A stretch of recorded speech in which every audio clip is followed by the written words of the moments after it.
하나님 말씀 사사기 2장 11절에서 15절까지의 말씀입니다.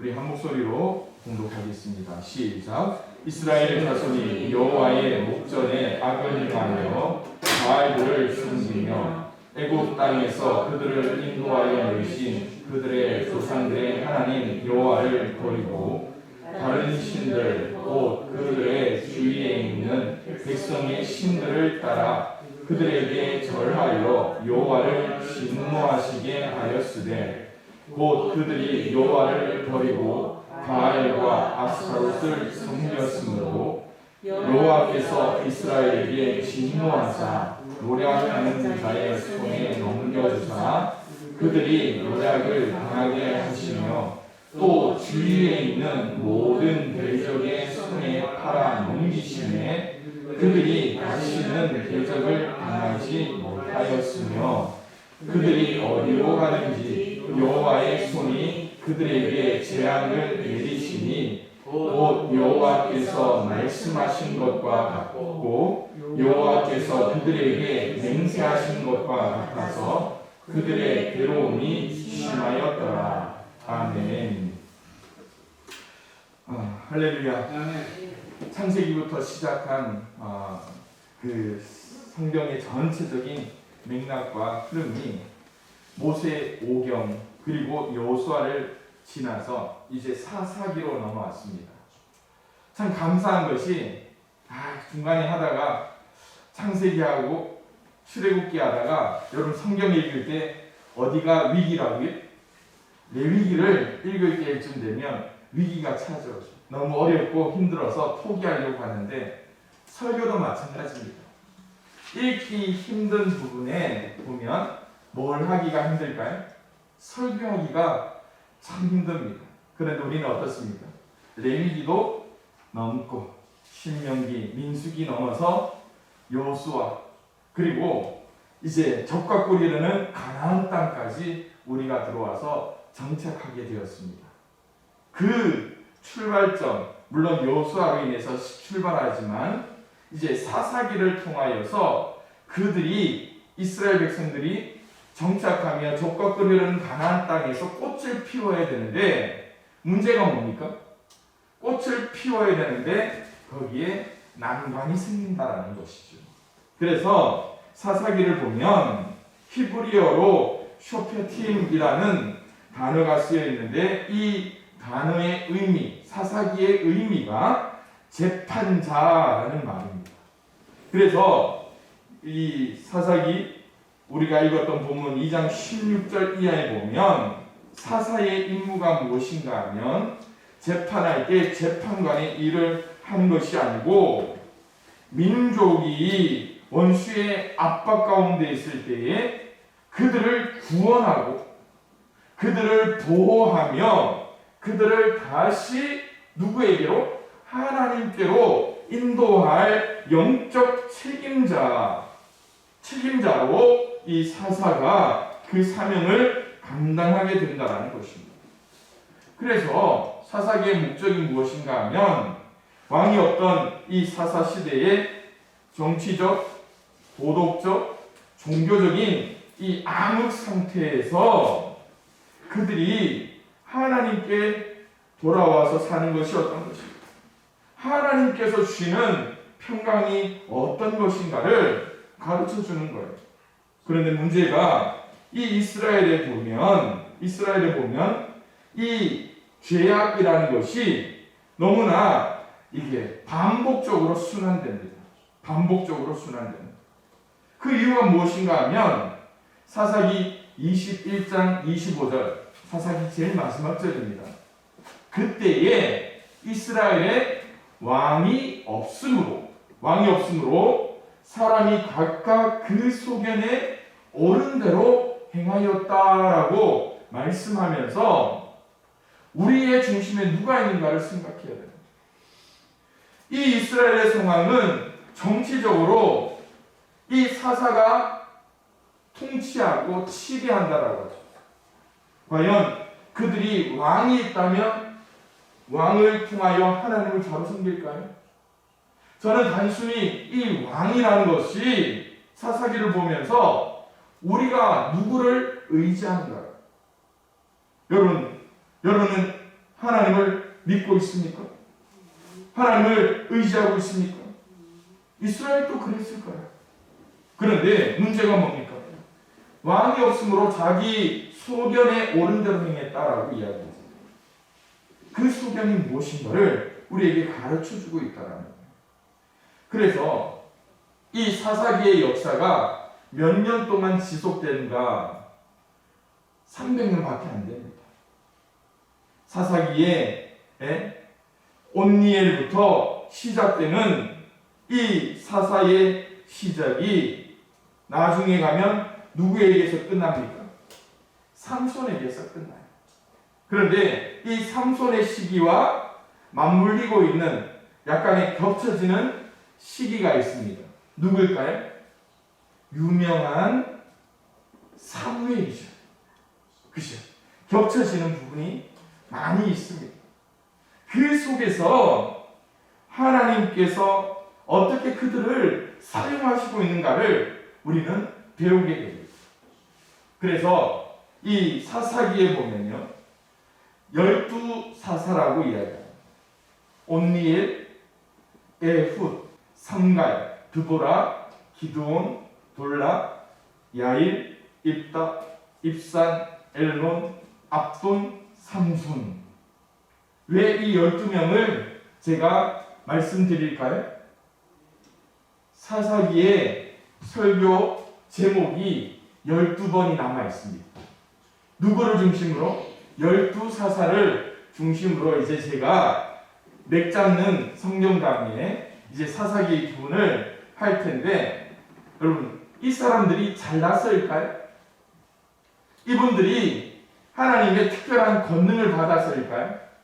아닙니다. 성경을 보면요, 이들은 다 약점을 가지고 있어요. 그들은 소위 말하는 그러한 여러 가지 사회적인 그러한 결함, 신체적인 결함, 그리고 하나님 앞에 나올 때에 여전히 인간적인 생각을 가지고 있는 그러한 사사도 있었다란 말이죠. 그런데 이 흐름을 통하여서 이스라엘의 그러한 영적인 상태를 바로잡기를 원하셨어요. 죄의 순환이 어떤 모습일까요? 이스라엘 백성이 불순종을 합니다. 타락을 해요. 그러면 하나님께서 이스라엘을 징계합니다. 사사기의 특징이 그 징계가 어떤 징계입니까? 내부의 문제가 아니에요. 외부의 적을 통하여서 그들을 심판합니다. 이제 그들이 몇 년 동안 고통당하다가 혹은 몇십 년 동안 고통을 당하다가 어떻게 합니까? 하나님 앞에 살려달라고 부르짖으며 회개를 합니다. 그러면 하나님께서 어떻게 이스라엘을 구원하실까요? 바로 이 사사들을 보내서 그들을 구원케 합니다. 그러면 그 땅에 평화기가 다가오게 되는 그 모습입니다. 하나님께서 이스라엘 백성을 종되었던 애굽 땅에서 천신만고 끝에 이끌어내셨잖아요.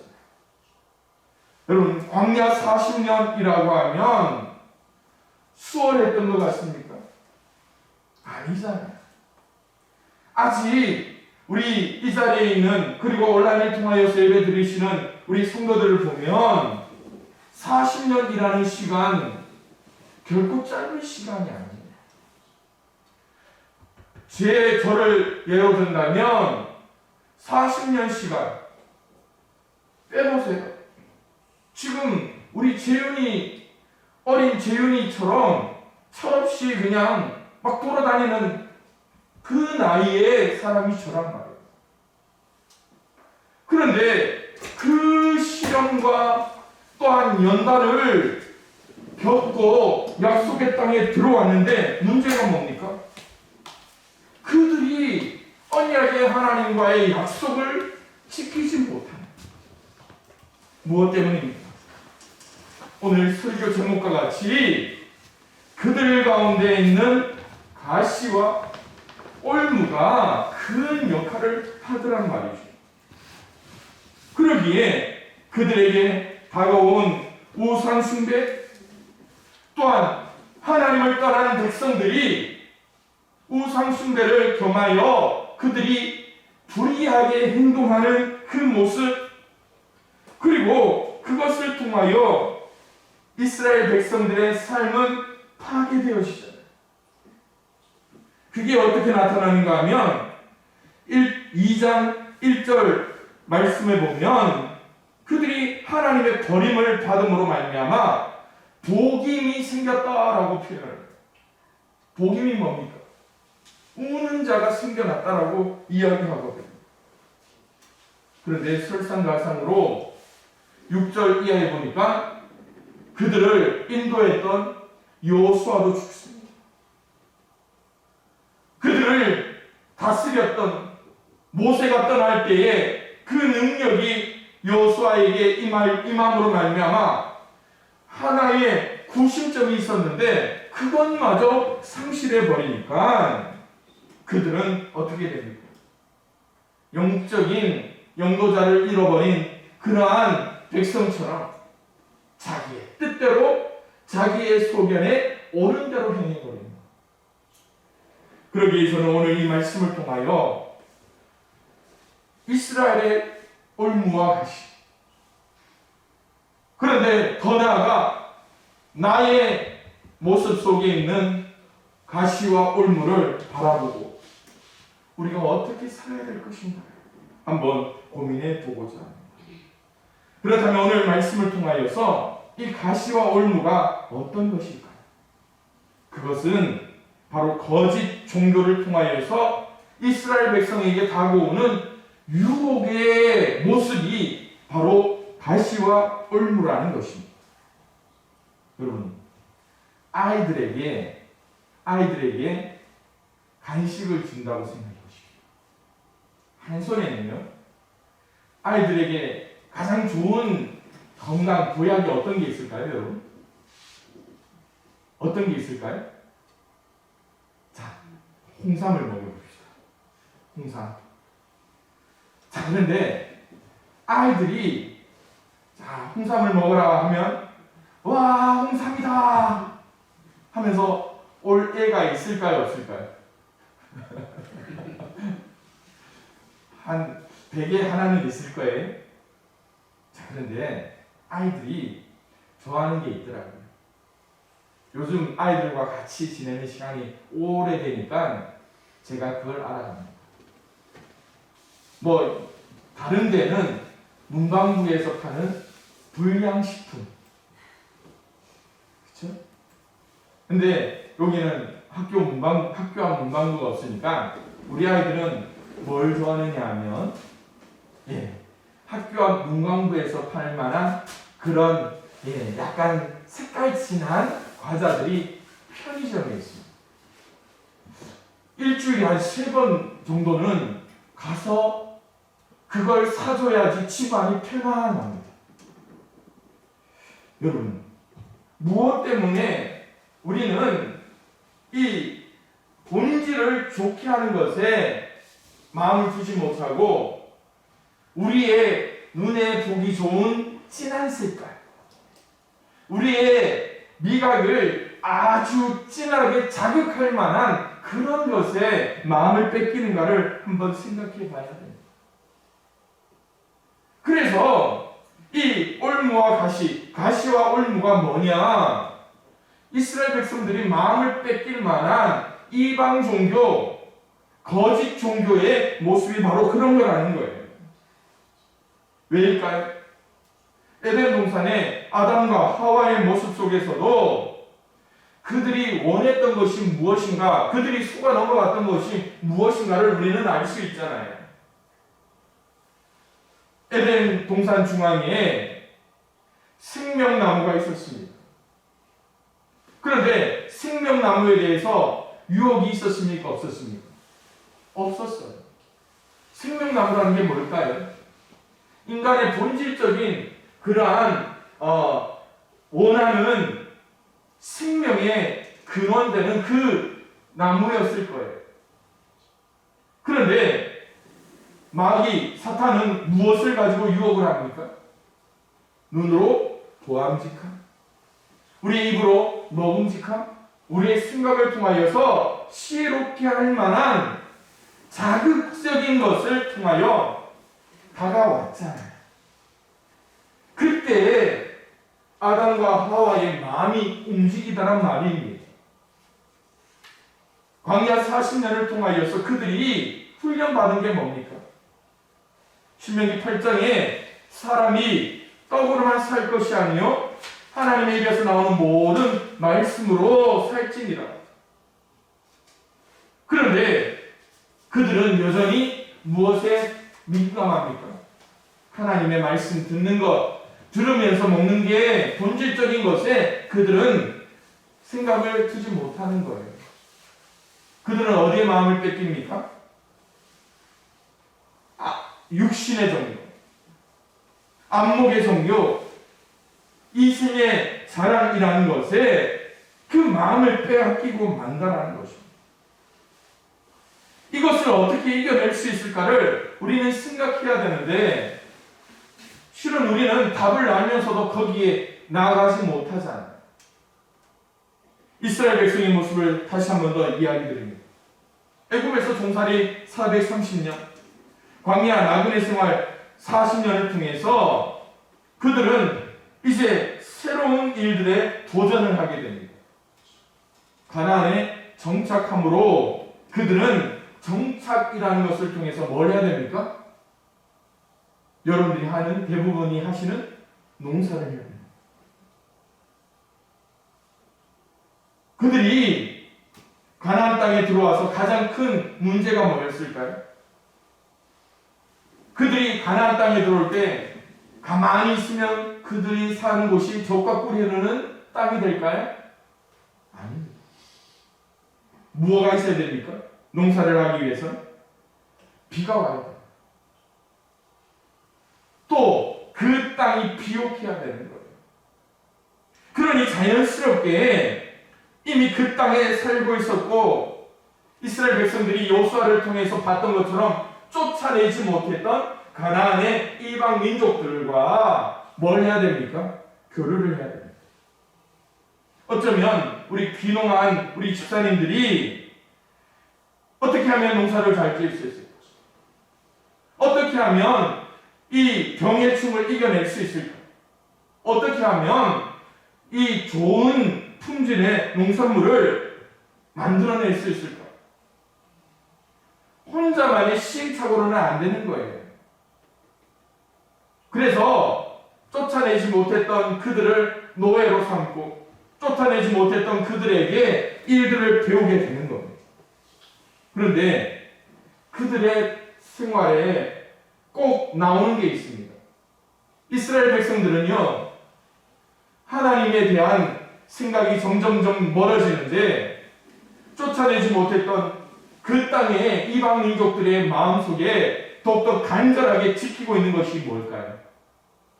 그들이 섬겼던 이방 민족, 이방 우상입니다. 오늘 우리가 읽었던 사사기 2장 11절 이하에 등장하는 바알이라는 신이 있습니다. 그리고 아스다롯이라는 신이 있어요. 그랬더니 그 농사를 가르치는 이방 민족들마다, 교류하는 이방 민족들의 말마다 어떤 이야기가 나올까요? 우리의 신, 우리의 신. 우리의 신 누굽니까? 바알. 우리의 신 누굽니까? 아스다롯. 물론 이 아스타롯이라는 이름이 나중에 뭘로 바뀌어집니까?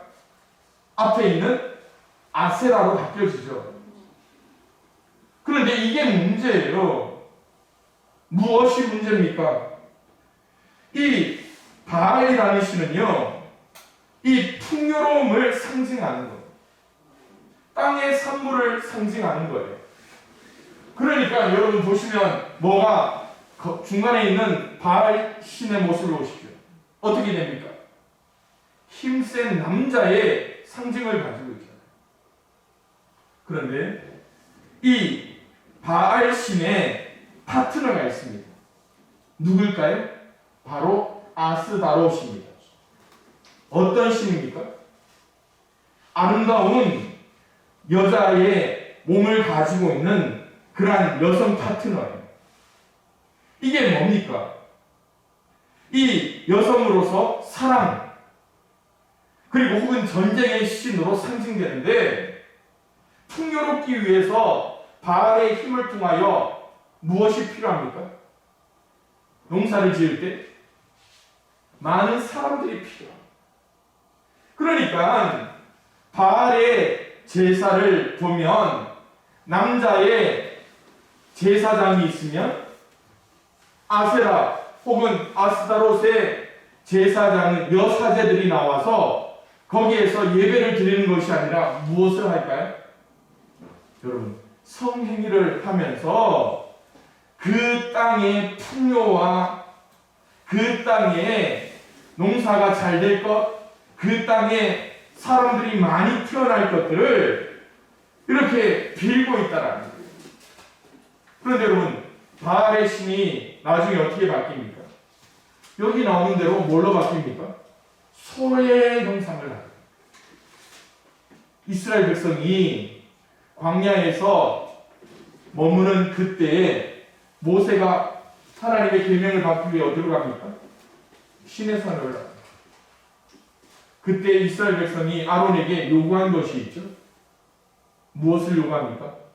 우리를 애굽에서 인도하여 낸 하나님을 어떻게 하라고요? 만들어 달라고요. 아론이 무엇을 만듭니까? 소를 만듭니다. 이스라엘 백성이 넘어갈까요? 안 넘어갈까요? 넘어가게 됩니다. 이스라엘 백성들의 모습에서 내 코가 석자, 농사일, 그리고 그들이 살아가야 할 앞날을 바라보면서 광야에서 그들의 조상이 보았던 하나님의 임재가 아니라 그들의 조상이 광야에서 우상을 만들므로 죽으며 원통하게 여겼던, 회개했던 그 소의 형상을 바라보면서 어떻게 합니까? 우리가 이 바알에게 넘어가자라고 이야기해요. 사사기의 모습을 보십시오. 이스라엘 자손이 여호와의 목전에 악을 행하여 많이 떠났다라는 거예요. 그리고 뭐 합니까? 바알을 섬기며 애굽 땅에서 그들을 인도하여 내신 그들의 조상들의 하나님 여호와를 어떻게 했다고요? 버렸다. 그리고 바알과 아스다롯을 섬겼다.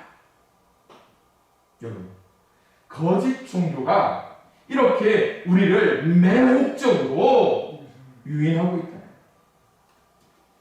여러분, 하나님을 저버릴 맛이 거기에 등장하게 돼요. 사람의 입맛도 마찬가지입니다. 제가 설교를 준비하면서요, 제가 식당에 가서 뭐 먹을래 하면 그냥 서스럼없이 이야기하는 메뉴가 있습니다. 많은 사람들은 김치찌개라고 이야기하잖아요. 저는 된장찌개를 이야기해요. 왜냐하면 크면서부터, 어릴 때부터 제 입맛에 한 가지 된장밖에 없었어요. 무슨 된장입니까? 엄마표 된장. 엄마표 된장. 그래서 시골에서 만든 거 약간 큼큼하잖아요. 그죠? 그 된장만 결혼하고도 계속 퍼서 먹었으니까 그 된장이 전부인 것처럼 느껴요. 그런데 여러분, 제가 크면서 사회생활하고 목회를 하다 보니까 식당에 가서 먹는 된장찌개 한번 먹어보니까요, 큼큼한 게 있습니까? 없습니까? 없어요.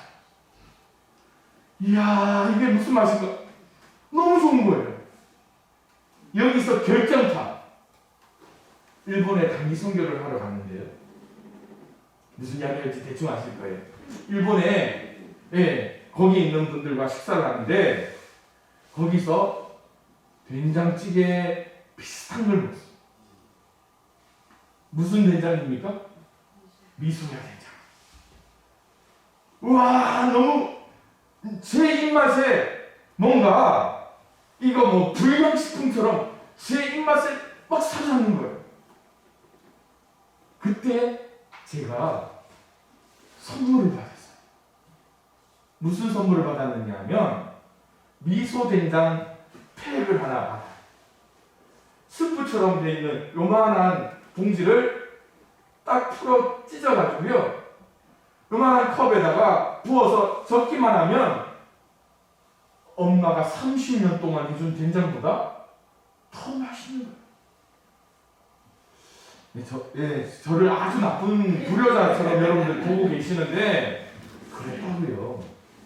그런데 여러분, 저희 집사람 한 번도 저한테 그 미소된장을 끓여준 적은 없지만 기회 될 때마다 제가 하는 말이 있어요. 우리 저거 미소된장 한 번만 사서 먹어볼까? 뭐 때문일까요? 그 된장 맛을 제가 아직도 기억해요. 지금도요. 다른 뭐 고기를 사준다, 아니에요. 미소된장 한 마리 딱 하면 와, 거기에다가 다시마 팩 살짝 넣고 보글보글 끓여가지고 그 뭐죠, 두부도 우리 된장찌개 끓이듯이 크게 써는 게 아니고 요만한 깍두기처럼 잘게 썰어가지고 딱 한 숟가락 넣으면 와, 벌써 침 흘리시는 거 있을 거야 아마. 그렇죠. 그것처럼 우리에게 매혹적으로 지금까지 살았던 과거의 모든 모습들을 지울 만큼 그 모습을 우리에게 보여줍니다. 지금 젊은이들의 신앙을 한번 염려할 수 있습니다. 교회 다니던 초등학생이 중학교 올라오면서 신앙생활할 확률이 40%입니다. 절반 이상이 떨어집니다. 중학교에서 고등학교 올라올 때 또 절반이 떨어집니다. 고등학교에서 대학교 갈 때 여러분 또 절반이 떨어진다고. 그런 통계예요. 그런데 대부분이 군대 가면 그냥 으스스 우르르 떨어집니다. 군대가 왜 그럴까요?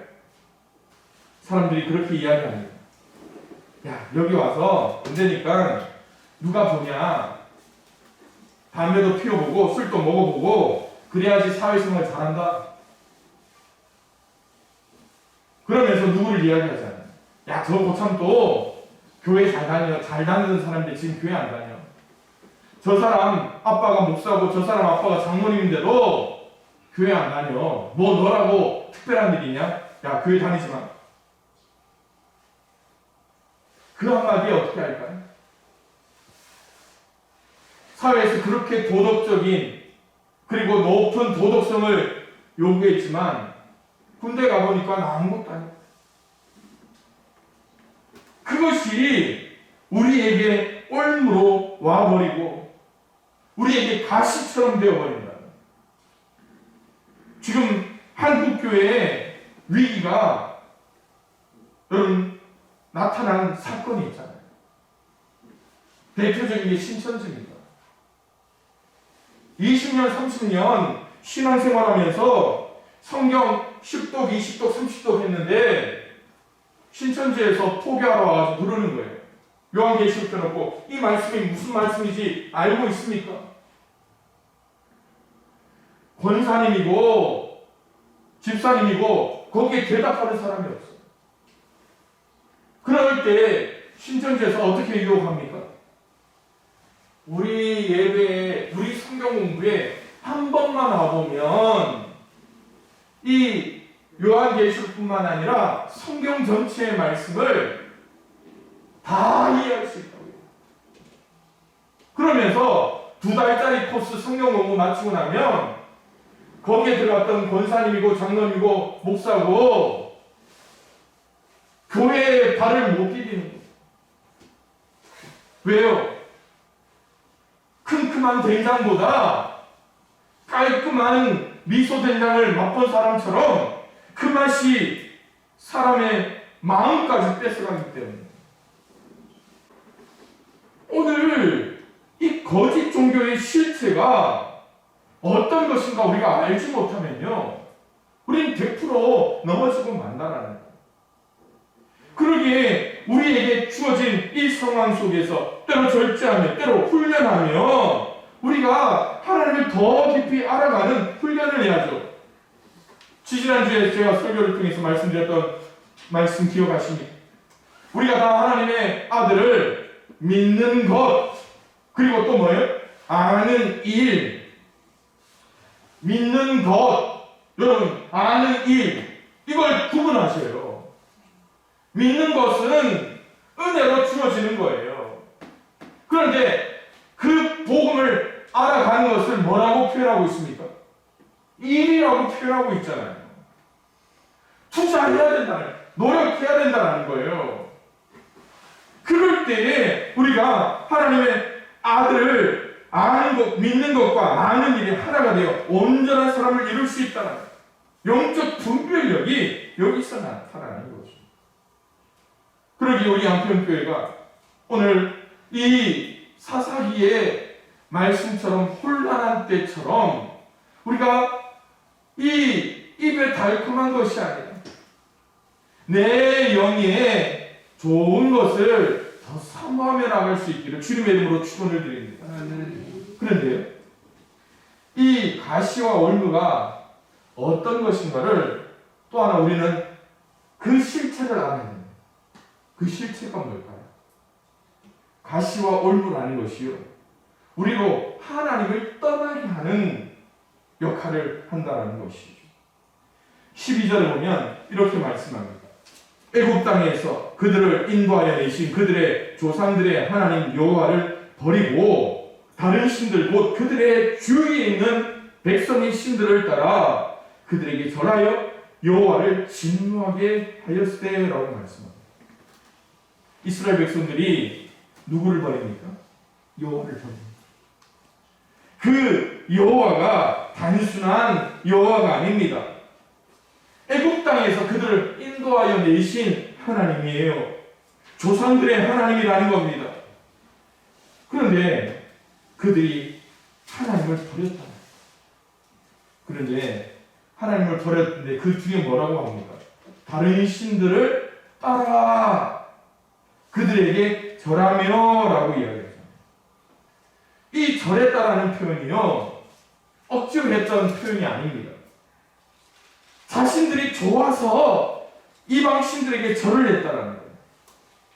무엇 때문인가 봤더니요, 사사기 2장 3절에 오늘 제목이 등장하는데 너희 앞에 수쳐내지 아니하리니 그들이 뭐라고요? 너희 옆구리에 가시가 될 것이며 그들의 신들이 너희의 올무가 되리라.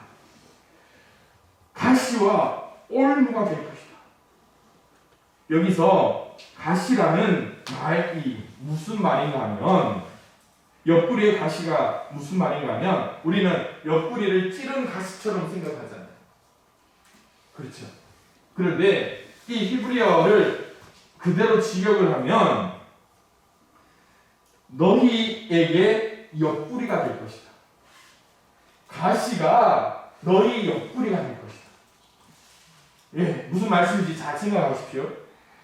가시가 나를 찌른 것이 아니라 가시가 내 몸의 일부가 되어서 나를 지탱하게 한다. 여러분, 이 옆구리를 뺄 수 있을까요? 없을까요? 가시면 뺄 수 있는데 내 옆구리가 된 것은 뺄 수가 없습니다. 어떤 해를 끼치는지 내 옆구리에 가시는요, 그것을 이제 더 이상 분별할 수가 없어요. 여호수아가 이미 경고를 했습니다. 여호수아 23장 13절에 너희 옆구리에 채찍이 되며 너희 눈에 가시가 되리라. 그런데 그들은 그걸 몰랐다. 또한 너희에게 올무가 될 것이다 라고 말합니다. 올무가 뭡니까? 사냥꾼이 새를 잡기 위해서 새 몰래 그물을 쳐둡니다. 그런데 눈이 어두운 새가 아무것도 모르고 모이를 쪼아먹기 위해 내려왔다가 그 올무에 걸려서 결국 죽게 되죠.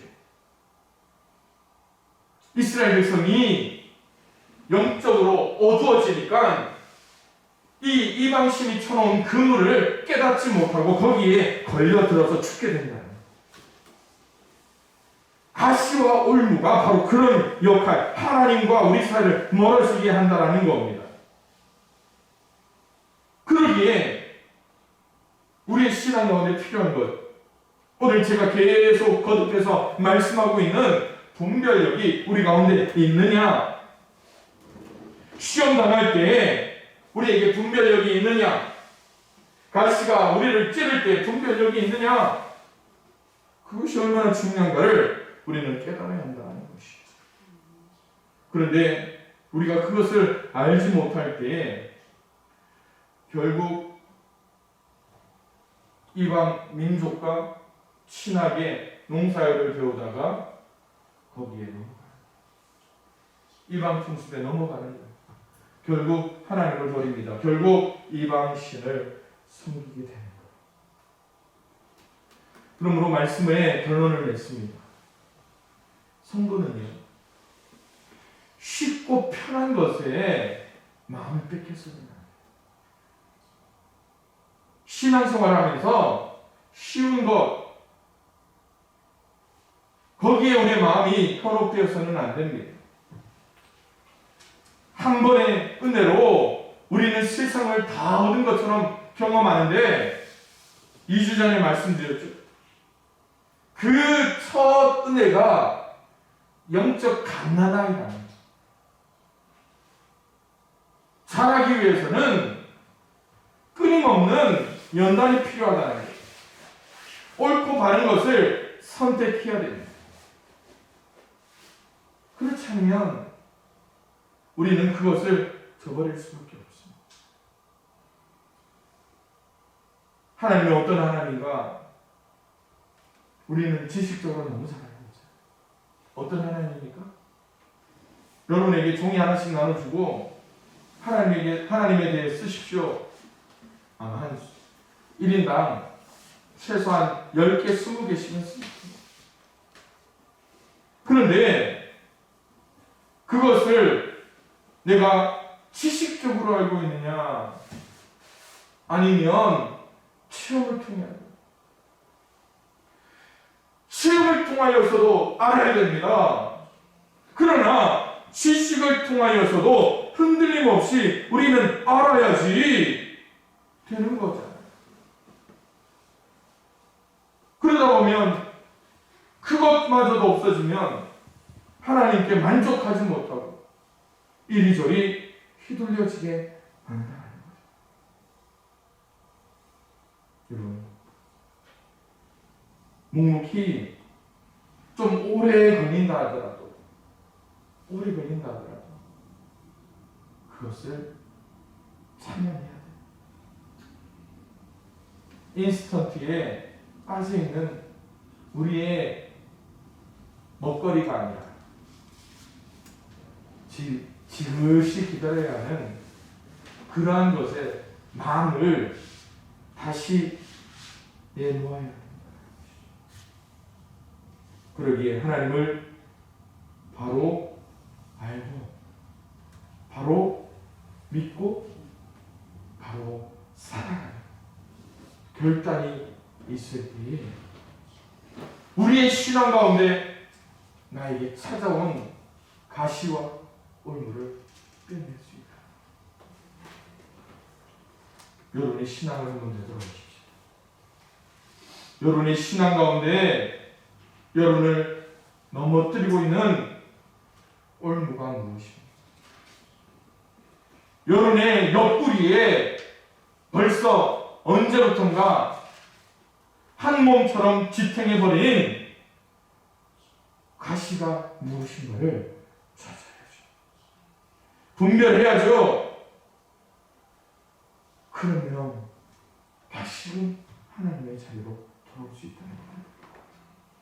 그러기에 우리 모두가 다시 한 번 더 이 사사기의 말씀을 통하여 우리에게 주시는 귀한 은혜, 결단, 열매를 통하여 하나님 앞에 온전히 영광 올려드릴 수 있기를 주님의 이름으로 축원을 드립니다.